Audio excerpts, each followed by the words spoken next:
Hello, hello. Welcome to another Ask Your Mentor Anything Friday Live. And today we have another special guest, Anne-Sophie De Clercq. Thank you, Anne-Sophie, for joining us live this Friday.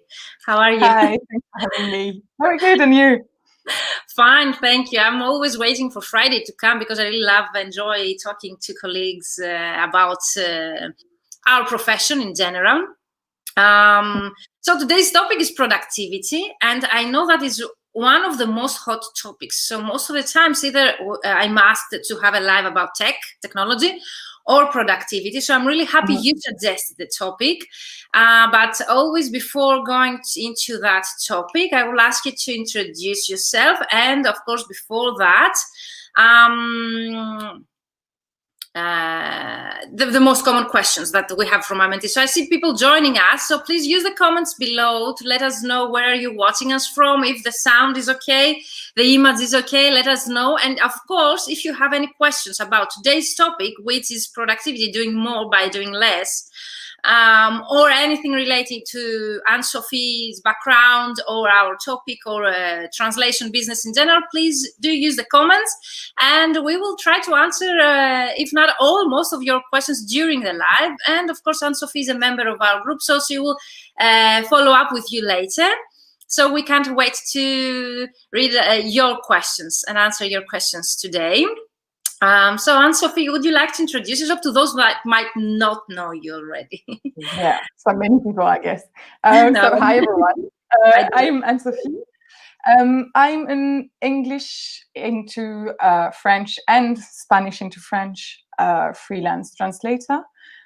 Basically, I focus on literary and creative translation, but I'm also a copywriter and a speaker and a yoga teacher. I do a lot of things, and that's the reason why I wanted to talk about productivity. Yeah, because doing a lot of things, I've always been forced to manage my time better and to really focus on what I really want to do and what helps my business. So yeah, a bit of everything. That was my next question. Why did you choose this topic? But before going that, let's talk about how we met. I really like also to share the stories because most of the guests are also friends or acquaintances or colleagues that we've met in an event. So I think that we were trying to figure out, because we've met in several different live events before COVID. So I think the first time we met was in Gran Canaria at a conference where I was a speaker. You were an attendee. We had a great time. I remember. There. And then again, we've met definitely in several BP conferences where you were actually a speaker. And I remember the last one in BP Bologna at Bologna, and you had a great talk again for productivity. Do you remember? Yeah, it was about the 4 tendencies, which is a theory by Gretchen Rubin about how we manage expectations, external and internal expectations, and how it's just influences the way we manage our time, basically. Yeah. Well, that's lovely. And I'm really wondering, I was about to ask you, why did you choose this topic, but also why do you in general choose productivity? Because when you talk and you present at conferences, you mostly choose topics related to productivity. Why you are interested in such a topic? Yeah, it's because personally, I don't see productivity as a way of just earning more and doing more and just basically overwhelming yourself. I see productivity as, usually I define it as the art of doing the best of your resources, which means doing what you really want to do in the time you have, which is really short. And I've always been passionate about managing my time and finding ways to do it better. And I thought that ultimately I've been doing this for years and noticed that many colleagues are struggling with their time and deadlines and things like that. And I started just sharing what I had learned and what I created for myself. And so, yeah, this is the reason why I focus on that mostly. I'm so excited. I really can't wait for you to show us your tips and tricks that you have prepared for us. And I know that you use some specific tool that you will share with us later. So let's start with the most common question of our mentees. Patricia, hello, Patricia. Hello to Portugal. Patricia, she watches us from YouTube. So if you have, all of you, any questions, this is the time you can post them, okay, in the comments, and we will address them during this live. So let's start with the most common questions of the mentees before we enter to this hot topic. So do you remember, how did you start out as a translator, and how did you get your first client? Yeah, so as most colleagues, I think, I didn't get into translation first. So basically, I've always been interested in the craft. I've always been really fascinated about translation. I don't really know why, but it's kind of an alchemy process for me. It's just transforming something. But I was really afraid to study languages. I was not sure I would survive that, because I'm from Belgium and most schools are really good but really hard. So I didn't want to go through that process and just be disgusted with languages. So I chose to study French first, and Romance languages and literatures. And then I started working at a university here in Belgium, focusing on linguistics, because that's what I had been studying. And yeah, at the same time, I decided that I really wanted to go into translation and just give it a shot. So I started studying for it, earned a degree, and then I just quit my job and started as a freelance translator. Yeah. And my first client basically was someone from my family, she's Belgian, so she speaks French, but she's been living in the UK for a really long time, and she was a choreographer at the time and had created a show, and she needed all the material around the show to be translated into French. So that was my first job. Yeah. Wow, such an interesting background and specialization niche that you have. I find it really interesting out. So you fall into the category of family or the broadened family environment that you got your first client, because I have this ebook, 60 Ways to Get Clients, and one of them is the family and our environment. So you fall into that category, but it's really great to say also that you started from another profession as an employee, and then you turned into a freelance translator, and you found from your family environment your first job. So thank you for sharing that. How many years you're in the business? I've been a freelancer full-time since 2016. Yeah. Okay, so we can say 5 years now. Do you have so far a way that you get clients that you find for yourself most efficient, or your preferred way to get clients when you want? Well, I think most of my clients came from colleagues and word of mouth. So yeah, I've never done really cold calling or anything like that. Well, I've done a round of it.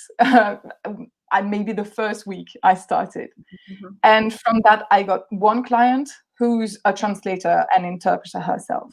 And from there, it all came from her or around her or other colleagues. Yeah. I'm repeating myself, but it's something that we have specifically in our profession, that our colleagues are also potential clients, because not only we do not cover all language combinations, but also might be in the same language combination, but with different specializations. So you never know who might be your next client through your colleagues. So this is why we say always be active in the forum or in the Facebook groups where other translators are, or at conferences, because yes, most of my guests here, they mentioned that a way of getting clients, and word of mouth always, I think it was in my survey, the most voted way of clients was references, referrals, and word of mouth. So definitely this way works for most of us. And do you have any scale-up moment, like the moment that you felt really satisfied with maybe your income or your workflow as a translator?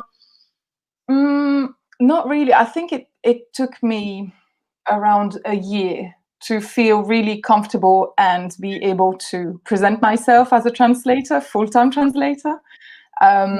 So yeah, it was just around that time that I got my first book translation, and my biggest 3 clients, I think, that I got from the start. Amazing, so amazing. I think you were the fastest of the one. Sorry, go ahead. I think you were the fastest. Like 1 year is a great turnaround time to get established as a translator. Most of translators say if they start out alone without any help, it takes them like up to 3 years to become established. So you were lucky in that aspect. I worked as a part-time translator before that, so a few hours a week, and I think it really helped me just create my client pool, basically. And from that, I had the confidence to just present myself and just choose the jobs that would pay better and that would get me the most reliable clients. Yeah. That's a great advice for those that they want to start out. And also maybe you got confidence because you had a different background that you can showcase your expertise later as a translator, so you can combine your background maybe with a new profession as a translator. Yeah, okay, I think so. And also I never focused on jobs that would not pay or on jobs that I would have to rush. I always focused on quality, whether about my clients or the texts I would provide, and basically everything. Yeah. That's a so great that was way. A bit of a risk at first, but I think that it paid. Yeah, it's a bit of a risk, but you see it pays off, and it's great advice for those that are starting out. And I always recommend, do not accept everything. This is the most common mistake starting out translators make. You accept everything because we might be desperate to make money, but this is not the way that things work, and most probably you jeopardize your reputation later as a translator, professional translator, if you don't deliver quality. So definitely look for quality, as you mentioned, is a great advice for starting out translators. And do you have any connection with mentoring besides of public speaking? Maybe it's also a way of mentoring other translators. Yeah, not really. I mean, when I studied translation, it was it was not at the university, it was in a professional kind of environment. So the two teachers I worked with the most could be seen as mentors. But other than that, I never really had mentors. But the thing I relied on the most were colleagues again, because from the start, I decided to work with colleagues just for revision and just to make sure that I wouldn't have any strange things into my translations and just to learn from them. So I've been working with quite a few now. And it's always inspiring to see how they work and to be able to exchange with them tricks and just tips and styling issues and things like that. So yeah. And that's I think I've always done that because in my branch I don't really see other translators as competition. Great. It's just that we all have different styles, different ways of writing. So I've always worked with people in the same combinations as me, but it's just that we work together or for one another. So yeah, that's also great advice that you share right now. But also there's the unstructured way of mentoring, which you mentioned already, and I have mentioned also in my story that when I started out or when I did scale up, it was an advice from other colleagues that they gave me about pricing, for example, in specific countries. So sometimes we do not have in our mind mentoring like by having a specific mentor for a specific period, but there is also the unstructured way that you get from other colleagues by asking questions or getting their advice. So that's also works. But also you are a mentor to others by presenting at conference or doing webinars in a maybe unstructured way again. So you are a bit involved in mentoring translators as well. Don't you think? Yeah, I think so. And also with all the groups we have now on Facebook, Instagram and everything, it's really nice because basically that's the big mentor. It's the group of sharing translators, basically. Yeah. Okay, that's really great. Let's get into our topic. So why productivity? I know, but I would like to know your opinion on that. Why did you choose this topic for our today's live? Yeah, so just as I said, I've always been doing a lot of different things at the same time in my life. I'm quite easily bored, so I have to change topics and change interests and change jobs. And I like doing a lot of different things. So for now, I work on 4 different branches, you could say. And so from the start, I always had to manage my time the best I could. And I noticed that it's not that hard for me because I've always been able to focus on what really matters to me and to just say no when I can't get an assignment, and just make sure to make time for what is important. But I've been reading a lot about that and learning and also teaching, which has helped me know more and more and more about that, because we all have different kinds of strategies. So it's always been a favorite topic of mine, I would say. And I think it's particularly important for translators and interpreters also, because we have a lot of different clients usually when we are freelancers, and we have to manage a whole lot of different projects and things we want to do. So yeah, it's really important for us to be able to manage our time correctly and to rest enough to be creative enough, and to be able to take on different kinds of projects. So yeah, productivity is key for me as a freelance translator. I can mention several, for example, benefits of being productive, having more time for yourself, for your health, for your family, for your personal life. So productivity is everywhere, even if to become more successful, like if it's not for all of us the same objective. But general, I get asked, if you believe it or not, the first reason they come to my programs, mentoring programs, are to get clients. The second one, even more experienced translator, like 20 plus years in the business, they ask tricks, ways to become more productive, so as to have more time, quality life, if we can mention that. So I have one question of my mentees, so we can address it later.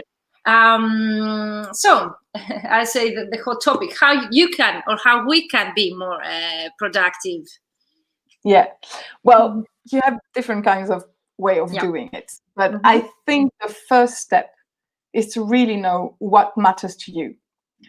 So usually we are used to be pushed in our society to do more and more and more, and not thinking about what really matters for us. And we do it whether in our professional life or our personal life. And that's a shame, because we just have 24 hours in a day. From those, 8 hours should be about sleeping, maybe 3 hours about eating different things at different times of the day, depending on whether you like eating or not. There should be some hours to just rest and do fun things. And among those 24 hours, well, the last part is just working.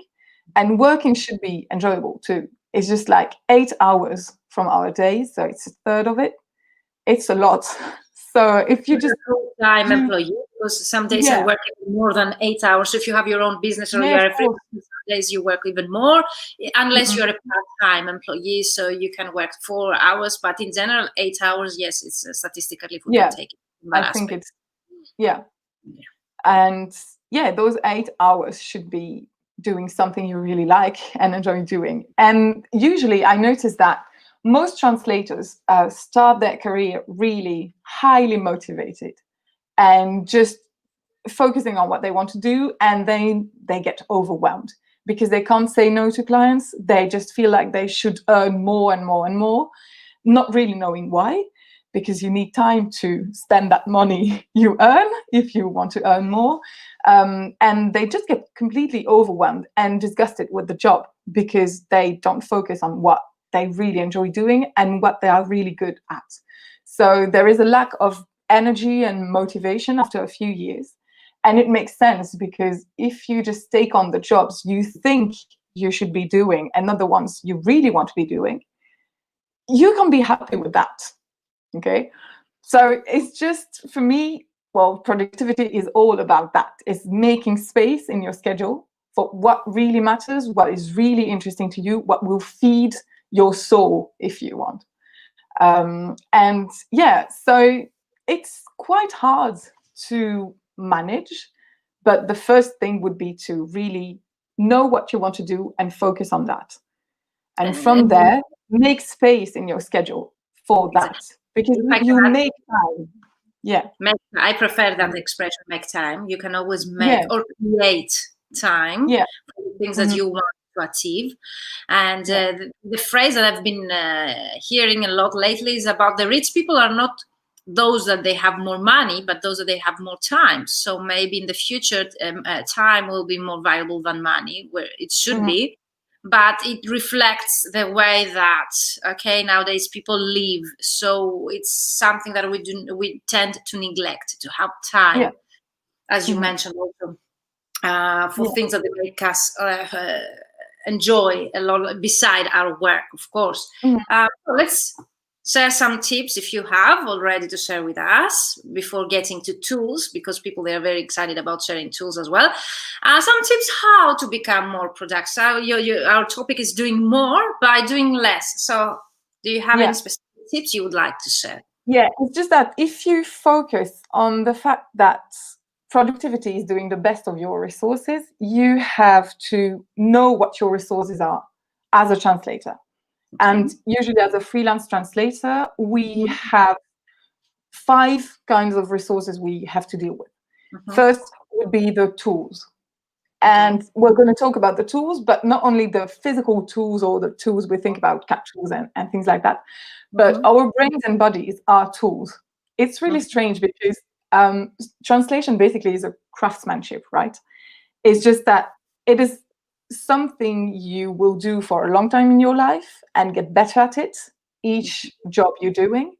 And in this craftsmanship, the basic tool we use is our brains, because it's in the brain that we store the languages, the knowledge we have about our niche or our industry, and also in our bodies. It's stupid, and we never think about that, but we spend our days at our desks just tapping, maybe speaking when we are an interpreter or just a translator using natural speaking or things like that. And yeah, we are our main tool, and we never think about taking care of it. So I would say that the first tip would be just be conscious about you being a tool that needs to be refined, that needs to be used correctly, that needs to be taken care of, and make time for that. It's really important. Yeah. For me, that's the essential. Okay, make time for your brain and your body. Is that? I'm taking notes. Okay. Yeah. And by making time for your brain and body, it's just for the brain, it's maybe thinking about CPD. Of course, you just have to keep on learning, keep on feeding the brain. Continuous professional development for those that they might not CPD, or the webinars, training, anything that has to do with your professional development. Yeah, so keep on learning, but also make time to just rest. As I said before, and it is really crucial for me, as I am a creative and literary translator. But as translators, this is a creative job, right? Even if you do legal, even if you do technical translation, you need a clear brain. You use your brain, and you need to create things. You create sentences, you create sometimes words even. And for that, the brain really needs some rest, because even in rest, the brain will keep on working. And I don't know if you noticed, but it's when you are taking a shower or just walking around or just not thinking about anything that you have the brightest ideas. Amazing that you mentioned that. I have during the shower time, for me, it's always a problem solver, or during my sleep. I wake up and I have a solution to a problem that I was struggling to solve the whole day. So I wake up and I suddenly have a solution. How amazing is that? Yeah, thank you for mentioning. Yeah. Exactly. So it's really important, just time to rest. And about the body, it's just also time to rest and time to move. If you can just move half an hour every day, it's even just 5 minutes, it's better than nothing. It took me so many years to realize that I need to rest in order to accomplish more, because sometimes we tend to do many things to feel accomplished or to feel that feeling of fulfillment. At least I do that. So it took me many years to realize that if I rest more, I might be able to accomplish more. But it took me years, and I have to admit that. So I totally recommend your advice. Okay, thank you for my time. You're welcome. It's just my motto, basically. And that's why I want to talk about doing more by doing less.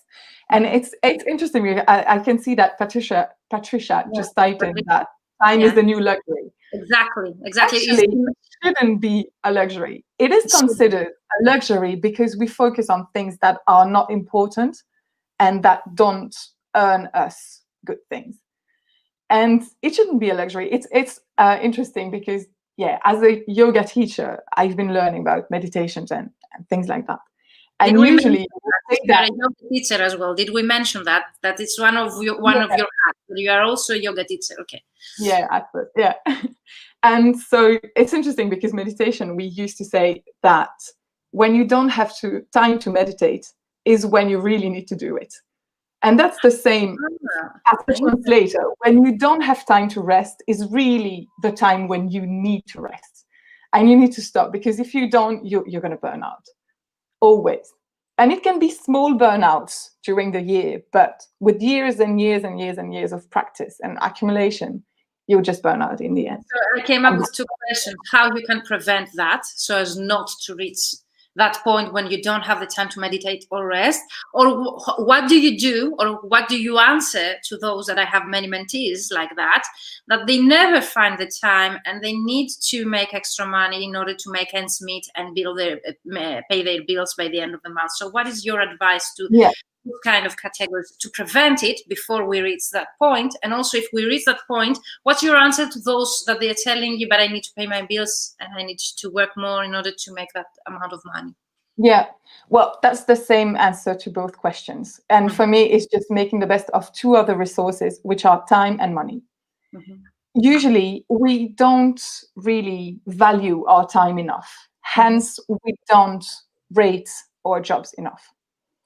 So what I mean is that you really need to know how much you need to earn in a year, maybe in 3 years, and make sure that what you earn per hour, and usually I know that as translators, we are used to just calculate by money per word, and that's a shame, because in fact, it's our time that is valuable, not the words we put in.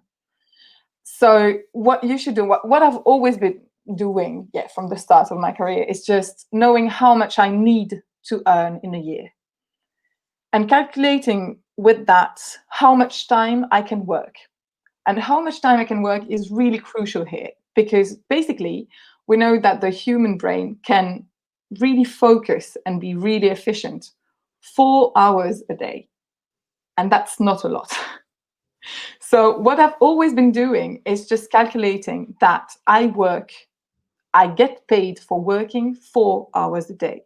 And from that, I calculated my rates. And they are maybe higher rates than some colleagues, but I've always stuck to those, because this is the price of my time and of my knowledge and of what I can offer my clients. And if I work more, I do a shitty job and I don't like it, my clients don't like it, and I lose them. So in the end, if you don't value your time enough, you'll lose your clients. So you won't have value anymore anyway. So it's that combination of time and money, knowing exactly what your limits are. And it can be really hard, I think, at the start of a career, but also after a few years, because you've been used to saying yes to clients and not upgrading your rates or your services, and you're just stuck at a certain stage, I think. And that's the stage when experienced translators, I guess, just turn towards what you do as a mentor, because they need that. They really need that. So those 4 hours a day are the hours I get paid. But really, you see the reactions in the comments. You see, yeah, it makes sense, because I don't work 4 hours a day. I do usually between 6 and 8, sometimes 10 when I'm just finishing a book and need to deliver it. What you mean is those are productive hours, that the hours that we can actually deliver something or create something. The other hours might be administrative tasks or invoicing, or tasks that they do not need a lot of brain involvement and creativity. Yeah, exactly. And to make sure that you can reduce those non-paid hours as much as you can, you have to really be intentional about the tools you use. And so being included in the pricing also. The administration, project management time should be included in our pricing. So there is a tool in our group. If you haven't done that yet, there is in the files a spreadsheet. It's also promoted from the biggest associations for translators. You can download it, Excel spreadsheet. So instead of putting like 8 hours per day in order to calculate your hourly or per word rate, you can put 4 hours. So that's a great advice. So just to recap, up to now, we have mentioned of the resources, brain and body, time and money. Yeah, exactly. Mm-hmm. And the two last, I would say, are, first of all, energy and motivation. And we talked about that already. Mm-hmm. So the thing is that, I don't know if you noticed, I guess you did, Mm-hmm. but when you are really interested in a topic you are translating in, you just get so motivated that you can get into the zone and translate so much better. And you have so much better results with your translation. And your clients are really happy with that. And you just enjoy your job. And you can't wait to do another one about that. That's what you need to focus on. And I don't mean that you have to only do really enjoyable jobs. That is a bit ideal. It would be really nice, but we can't do that. We need to do also some jobs that will pay the rent and pay the bread and everything. So, but make sure that you have a balance between those alimentary jobs. I don't know if you say it in English. That's an expression in French anyway. Those jobs that pay the rent and the jobs that pay your passion, in fact. That would be the idea of specialization. I usually tell people to choose a specialization that they really love to do, so something that they really love, so as to be good at also, and to be more productive and to do a work in less time maybe, or more enjoyable, but also to take into consideration what they're very good at. So exactly, they're also faster in doing the work. And the third aspect is something that the market needs nowadays.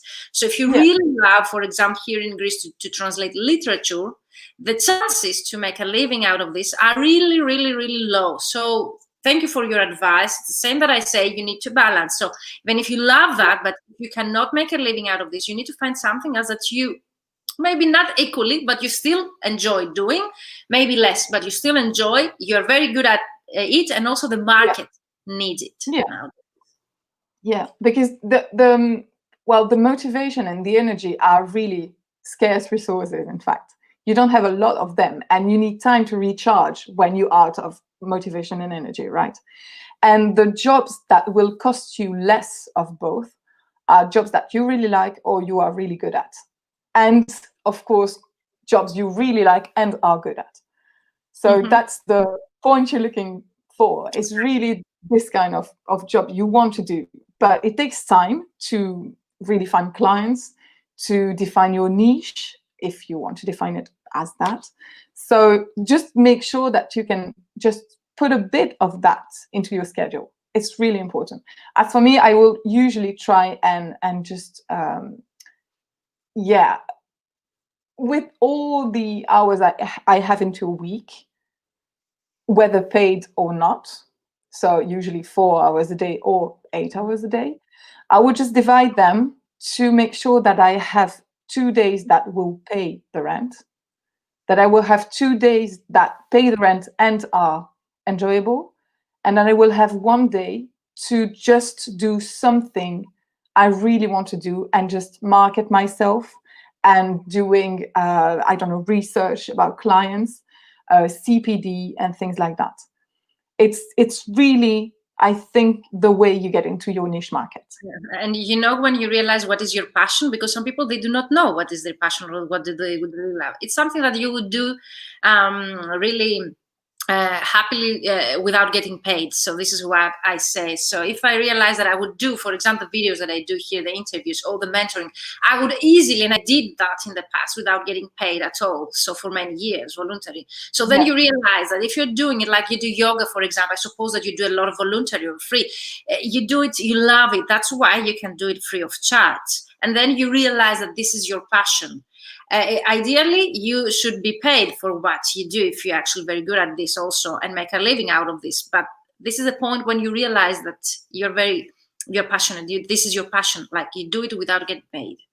Everything else is for paying the rent, as we say. So, any other resources? Energy, motivation?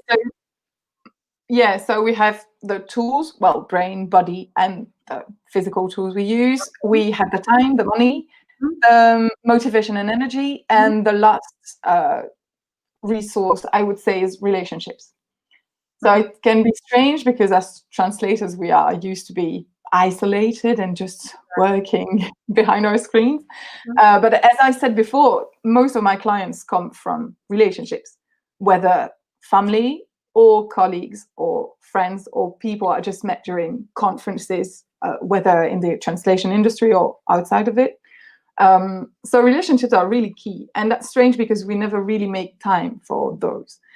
And you don't really need a lot of time to manage your relationships, but just being nice to the people you're working with, asking how they are doing, just sending a few words for the new year, things like that. It's not that complicated. You don't have to create a full relationship with every client you're working with and every colleague you're working with.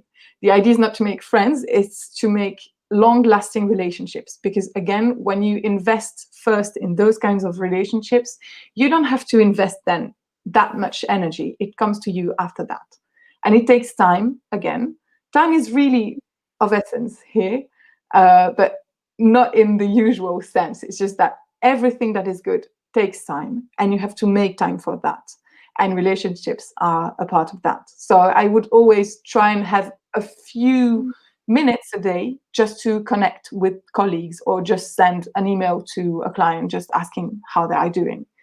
Yeah.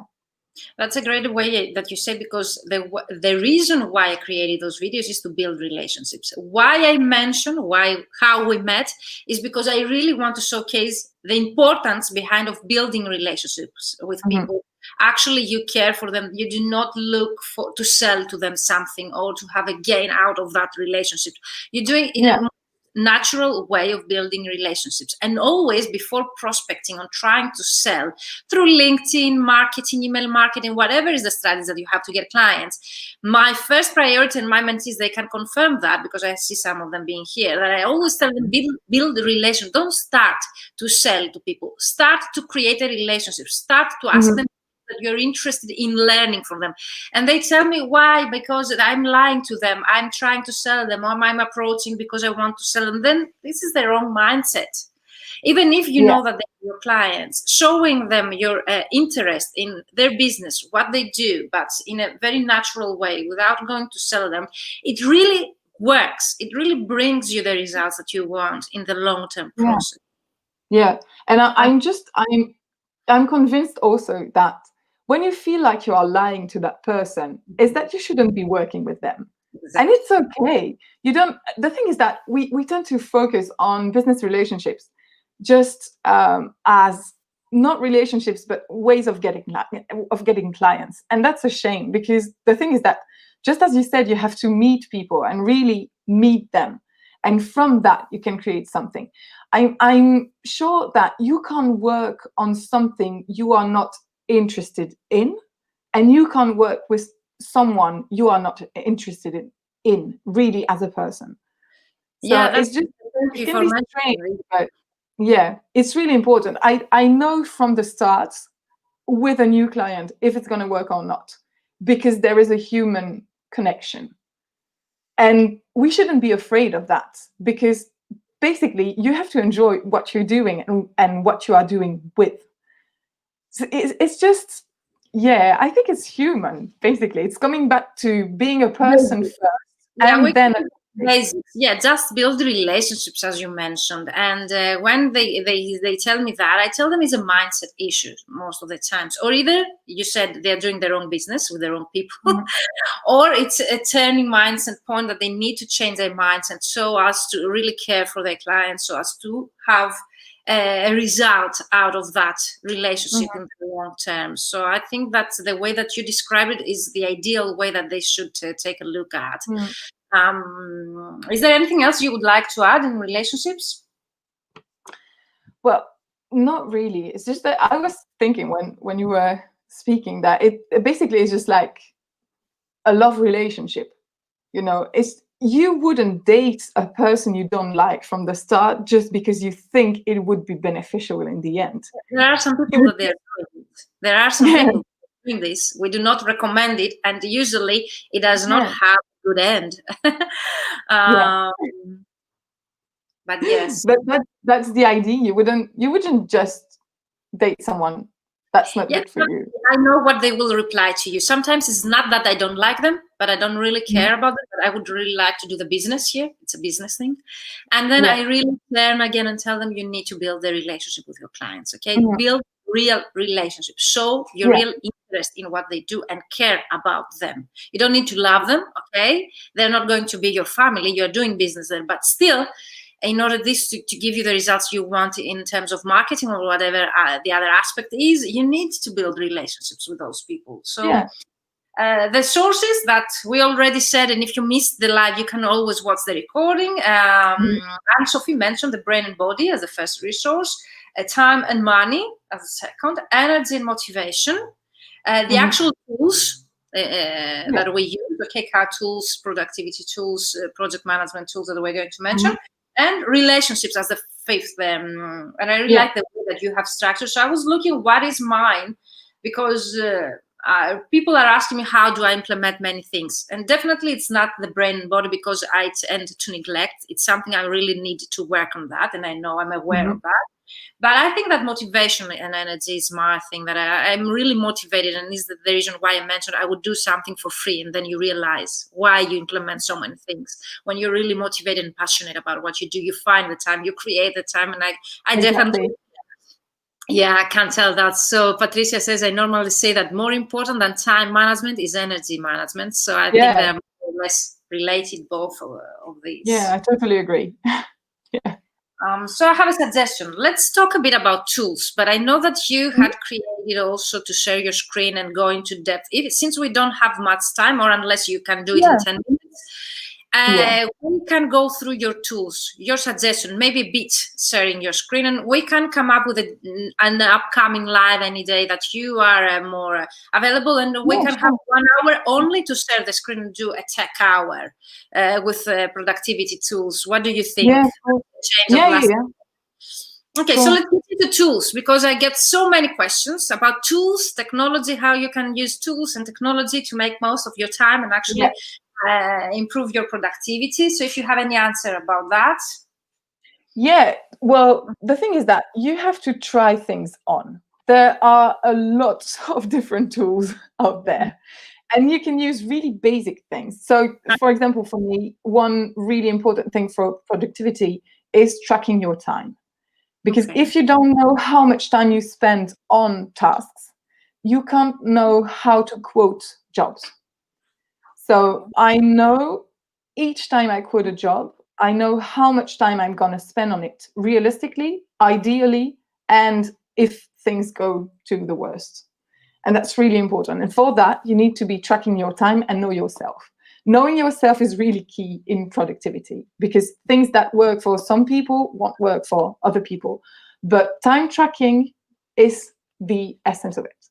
And it's embedded in the LSP Expert that you are an ambassador. Yeah, exactly. That I'm going to share. Yeah.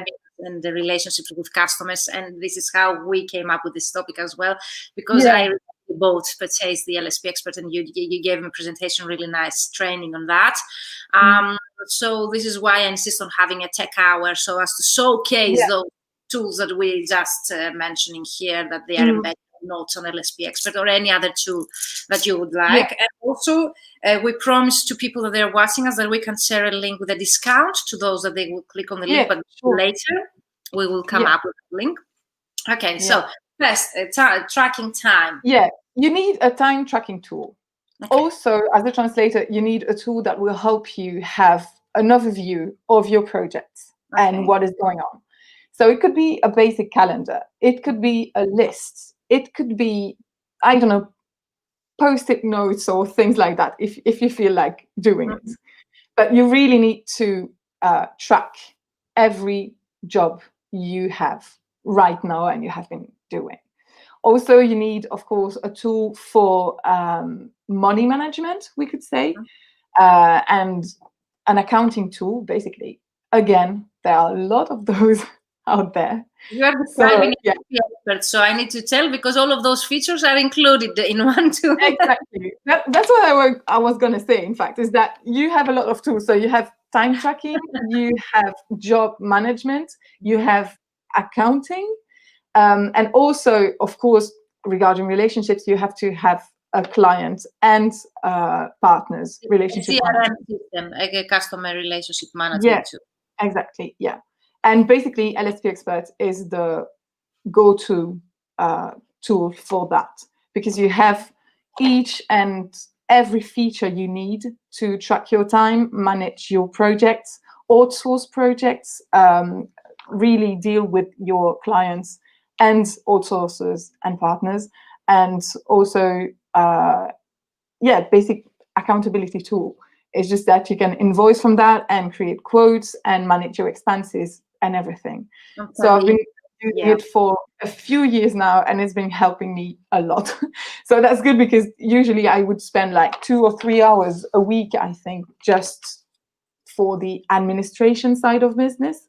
And with LSP, it's just half an hour, not even. So it's been helping me just gain a lot of time and spare it to use it for CPD, for prospecting new clients and things like that.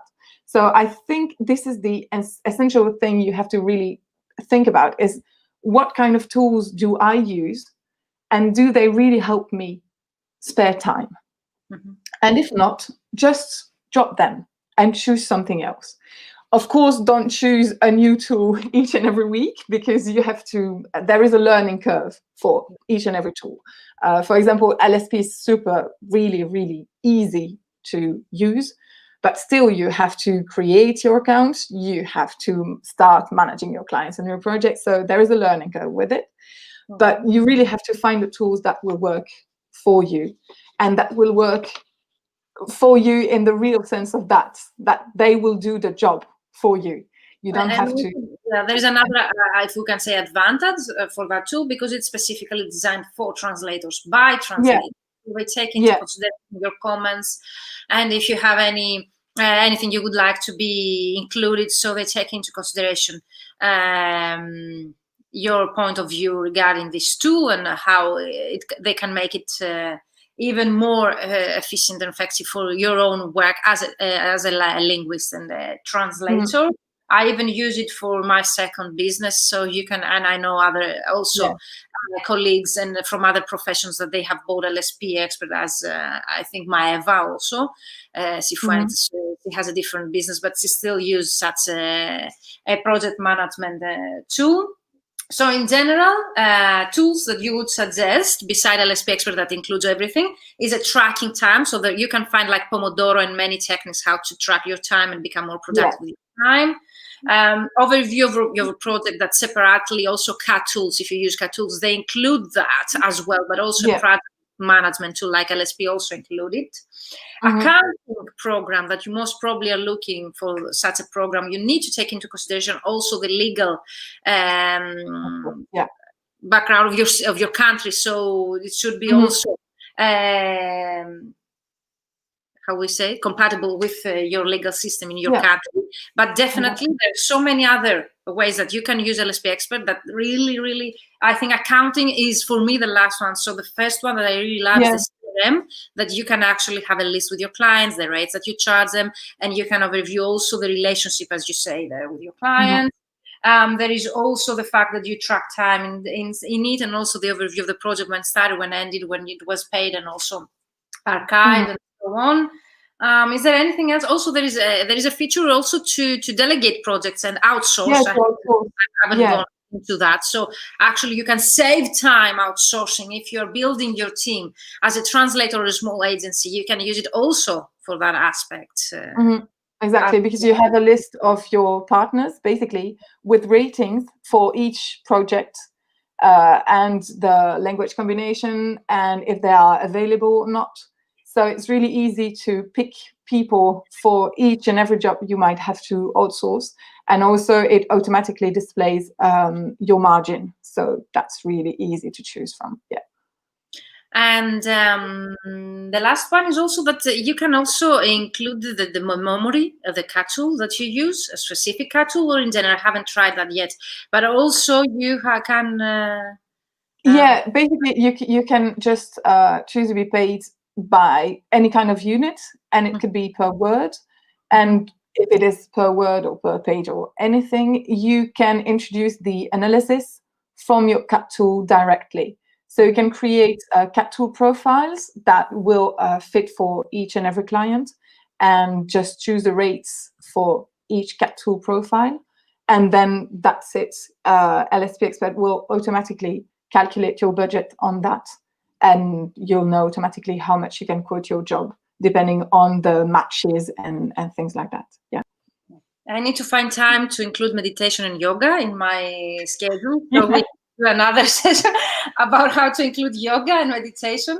And I know that you're doing some online courses also on that, so we can discuss it further. Or you can follow the on Instagram, the Yogini Translator. I don't know if you would like to share any other social media accounts that you have.